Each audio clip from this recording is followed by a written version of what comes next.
আসসালামু আলাইকুম রহমতুল্লাহি ওয়া বারাকাতুহু। আমি নিপা আবার চলে আসলাম আপনাদের জন্য খুব মজার একটা রেসিপি নিয়ে, আর সেটা হলো চিতই পিঠা। চিতই পিঠা কিন্তু আমরা কম বেশি সবাই অনেক পছন্দ করি, আর চিতই পিঠার সাথে যদি গরুর মাংস থাকে তাহলে তো কোনো কথাই নেই। আমি একটা পিঠা ভেঙে আপনাদেরকে দেখাচ্ছি যে ভিতরটা কতটা সুন্দর হয়েছে। দেখুন, একটা পিঠাও কিন্তু ভিতরে কাঁচা নেই। আর এই পিঠা দিয়ে গরুর মাংস কিংবা ভর্তা, যে কোনো ভর্তা দিয়ে খেতেই কিন্তু অনেক টেস্টি এবং অনেক মজা। কিন্তু আজকে আমি পরিবেশন করেছি গরুর মাংসের সাথে। গরুর মাংস দিয়ে চিতই পিঠা বাঙালিদের কিন্তু খুব পরিচিত একটা খাবার। তো আজকে আমি এই রেসিপিটা আপনাদেরকে খুব সহজে করে দেখাবো, আর সেটা হলো গ্যাসের চুলায়।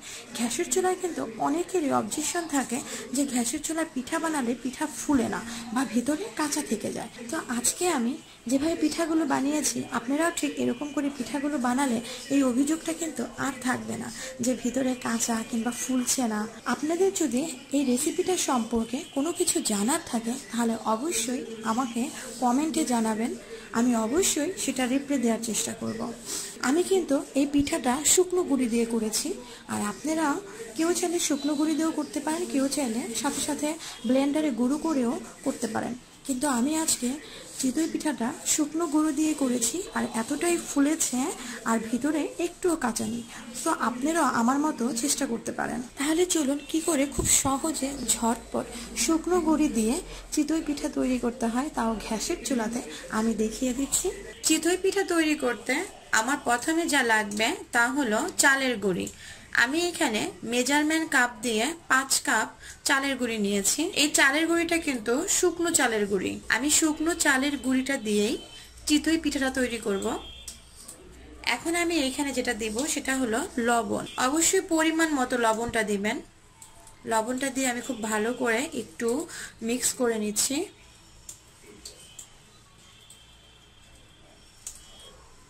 এখানে যে চালের গুঁড়িটা নিয়েছি এটা হলো আতপ চাল, আর সাথে আমি পোলাওয়ের চালটা মিক্স করেছি। মিক্স করা হয়ে গেছে। এখন আমি এখানে পানি দেব। দেখুন, আমি একটা হাঁড়িতে পানি গরম করে নিয়েছি এবং গরম পানির সাথে এখন আমি ঠান্ডা পানি মিক্স করে নিয়েছি, হাতে যাতে সয় ঠিক এরকম গরম পানিটাই দেওয়ার চেষ্টা করবেন। আমি এখন পানিটা দিয়ে দিচ্ছি। পানিটা দিয়ে আমি খুব ভালো করে মিক্স করব। পানিটা কিন্তু অবশ্যই অল্প অল্প করে দিবেন, একসাথে সবগুলো পানি দিবেন না। আর গুঁড়িটা সবসময় চেষ্টা করবেন হাত দিয়ে মাখানোর। খুব ভালো করে মিক্স করতে হবে, হাত দিয়ে ঠিক এরকম করে চটকিয়ে চটকিয়ে। এখন আমি এখানে আর একটু পানি দেব। পানিটা যেন বেশি না হয়ে যায় সেদিকে অবশ্যই খেয়াল রাখবেন। আস্তে আস্তে দিবেন আর আস্তে আস্তে ডোটা তৈরি করে নেবেন।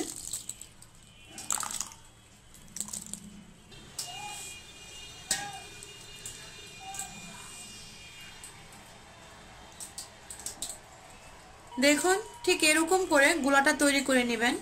হাতে নিয়ে যখন দেখবেন যে এভাবে পড়ছে তখন বুঝতে পারবেন যে গোলাটা তৈরি হয়ে গেছে। লবণটা কিন্তু অবশ্যই খেয়াল করবেন যে লবণটা ঠিক আছে কিনা। আমি ডোটা তৈরি করার জন্য একটা কাচের মিক্সিং বোল নিয়েছি, আপনারা কেউ চাইলে সিলভারের একটা হাঁড়িতেও করতে পারেন। দেখুন, আমার ডোটা তৈরি হয়ে গেছে। এখন আমি পিঠাটা ভাজবো। দেখুন, আমি চুলোতে একটা মাটির সাজ বসিয়েছি, আর এই সাজটা কিন্তু পুরোপুরি গরম হয়ে গেছে। আমি এই সাজটা প্রায় 25 থেকে 30 মিনিট চুলোতে বসিয়ে রেখেছি, আর চুলার আঁচটা একেবারে দমে দিয়ে সাজটা আমি গরম করে নিয়েছি। দেখুন, আমি এরকম একটা ডাবুর নিয়েছি, আর যখনই দিবেন তখনই মিশ্রণটাকে খুব ভালো করে একটু ডাবুর দিয়ে বা উড়ন দিয়ে একটু নেড়ে নেবেন। কেউ চাইলে চামিচ দিয়েও দিতে পারেন, কিন্তু ডাবুর দিয়ে দিলে সুবিধাটা বেশি হয়।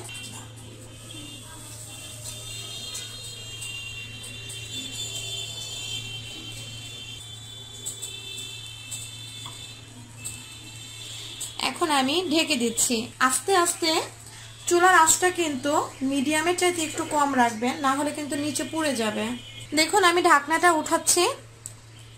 দেখুন পিঠাটা কতটা ফুলে গেছে, আপনারা দেখে নিশ্চয়ই বুঝতে পারছেন যে কতটা ফুলে গেছে।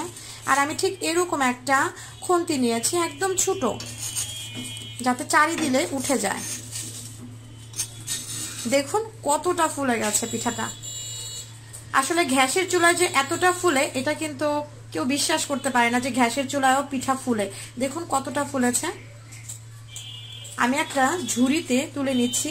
আমি আরেকটা দিয়ে দিচ্ছি।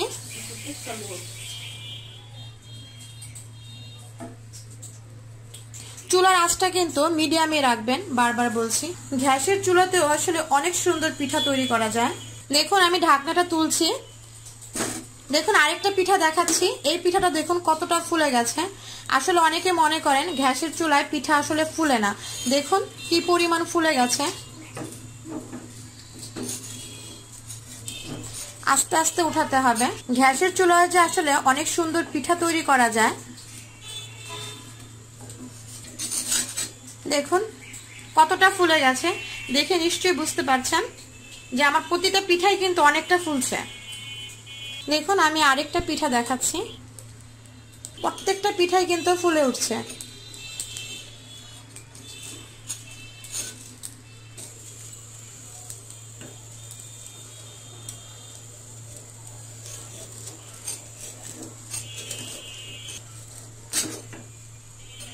দেখুন আমি দেখাচ্ছি, অনেক গরম।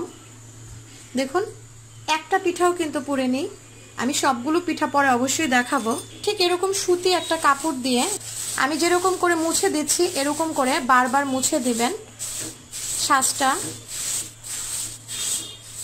ঠিক পিঠার গোলাটা দেওয়ার আগে এরকম করে খুব ভালো করে মুছে নেবেন। আমি আরেকটা পিঠা দিয়ে দিলাম, ঢেকে দিচ্ছি। দেখুন আমি এরকম একটা স্টিলের চালনি নিয়েছি। আমি এখন এখানে পিঠাগুলো দিয়ে দিব। দেখুন আমার একটা পিঠাও কিন্তু পিছনে কিন্তু পুড়ে নাই। দেখুন আর সবগুলো পিঠাই কিন্তু ফুলে গেছে। আমি সবগুলো পিঠাই দেখাচ্ছি। দেখুন দেখুন দেখুন একটা পিঠাও কিন্তু পুড়ে যায়নি।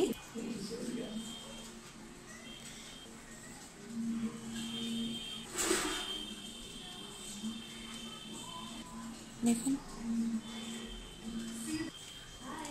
আমি সবগুলো পিঠাই ঝুড়িটায় সাজিয়ে নিলাম। আর চিতই পিঠা কিন্তু শীত না, শুধু যে কোনো ঋতুতেই কিন্তু অনায়াসে খাওয়া যায়। আমরা কিন্তু চিতই পিঠা সব সময় খেয়ে থাকি। বাসায় কিন্তু মাংস রান্না করলেই কিন্তু চিতই পিঠা আমরা খেয়ে থাকি। চিতই পিঠা কিন্তু রাস্তায় আসলে অনেক কিনতেও পাওয়া যায় ভর্তা দিয়ে।